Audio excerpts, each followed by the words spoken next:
So yun, nagpatulong sa atin na kasamahan natin sa trabaho. Sabi niya, is Jude, baka pwede mo matulungan may reflect yung plano dyan sa termination ng module natin. So, yun, tulungan natin siya.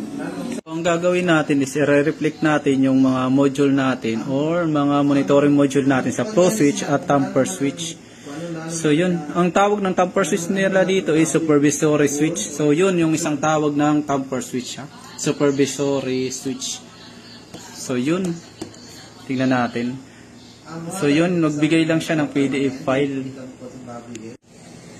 So, yun. Kinonvert muna natin siya sa CAD file. Yung PDF ng kasamahan natin. So, ngayon, gagawin na natin to. Titingnan natin kung anong magagawa natin kung ipipaste to. So, ang gagawin natin is, ito, lalagay natin dito ng box. So, i-drop na lang natin ng flexible hose. Ito banda. So, meron siyang flow switch, tapos supervision switch. So, dalawang monitoring module ang ilalagay natin dito. So, para sa flow switch at para sa supervisory switch. So, yun. Sige, tingnan nyo na lang yung gagawin natin.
So, yun, ang ginawa na lang natin is nag-box na lang tayo dito ng junction box, naglagay tayo. Tapos, flexible hose na lang pababa.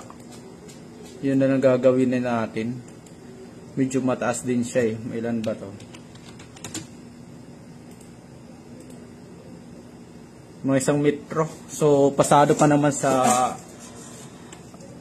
standard ng flexible kasi yung flexible is 1.2 naman yung haba. So, yun. Flexible na lang tayo pababa para sa flow switch tapos tamper switch natin. So, yung notes na to, so siya na lang gagawa. Madali lang naman yan sa kanya. Importante, may idea na siya. So, ito, dito naman, nakikita natin may beam. Ang laki. So, ililiko na lang natin dito ng tubo. So, wala eh. Well, no choice ka na eh. May beam eh. Malaki eh. So, liko ka na lang. Mag-double box na lang tayo dito. Yun. So, flexible pa rin box. Tamper flow switch. So, dito naman. So, ito. So, sa drawing niya is meron siyang dalawang tamper tas dalawang flow switch. So, yun. Lagay lang tayo ng junction box.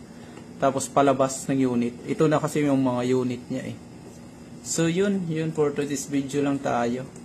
Yun lang. At least may natulungan tayo. Sige, bye-bye muna guys.